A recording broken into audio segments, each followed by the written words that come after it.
Alors, salut, j'espère que vous allez bien. Alors, ici Régis Atemungue. Donc, on va voir à quel niveau on se trouve sur l'avancée du workshop. Donc, je vais partager avec vous euh, où je me situe par rapport au workshop. Et vu qu'on est le 1er août aujourd'hui, il nous reste environ 15 jours. Déjà, le workshop encore, c'est le 16 et le 17 août 2024 au QT. Donc, il nous reste, on va dire, 15 jours, 2 semaines pour terminer le workshop. Alors, qu'est-ce qu'il y a de prévu? Côté avancement, ce que j'ai actuellement, j'ai l'architecture de base. Donc, j'ai déjà l'architecture de base pour la première partie. Au niveau de la communication synchrone, au niveau de la communication synchrone avec des API REST de chaque service, j'ai déjà l'architecture de base. Donc, on va aller sur un projet qui a 6 services. Donc, le product, le service de la gestion des produits, le service de la gestion des commandes, le service de la gestion de l'inventaire, le service du pricing, le service de la gestion des utilisateurs et le service de la gestion de paiement. Donc, ça, c'est l'architecture de base. Donc, ici, cette architecture-ci, elle sera développée dans la première partie du workshop. Elle sera développée en local. Donc, après ça, il y a le repo GitHub.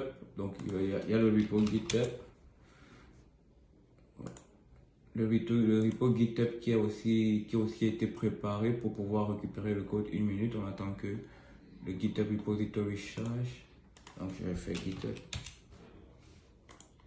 À côté de ça, il y a le repo GitHub qui a été préparé pour le projet. Donc, ceux qui vont suivre le projet ou bien ceux qui sont déjà inscrits au projet, vous pouvez déjà récupérer le code de GitHub en ligne.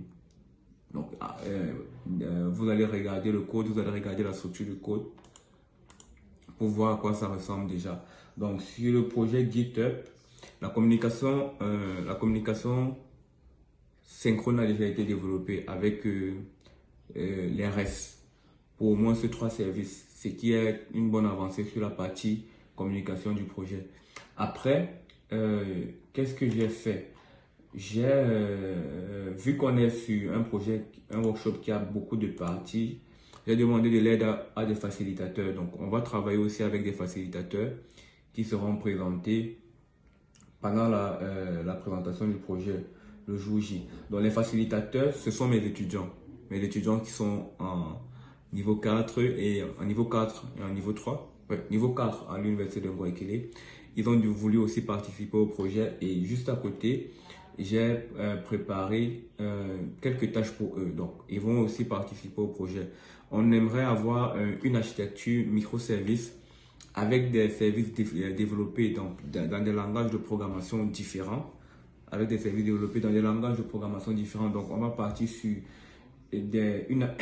du Java pour le microservice du paiement et du Laravel pour le microservice du pricing.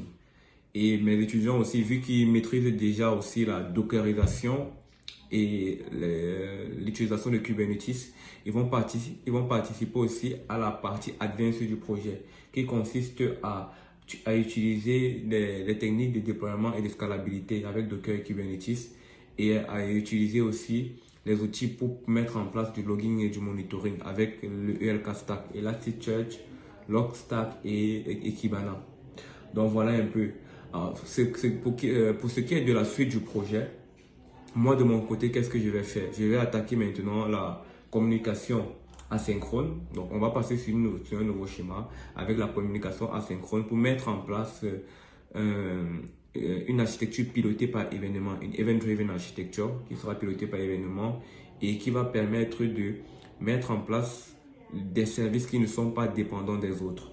Donc, c'est la deuxième partie. Après cela, dès que j'ai l'architecture pilotée par l'événement, mes étudiants vont mettre en place un API Gateway et là, je vais me concentrer sur la partie logging et monitoring. Donc, voilà un peu l'avancée du projet. Le projet, il avance bien. On espère que vous serez présent lors du workshop et merci encore à vous pour votre participation. À bientôt. Bye.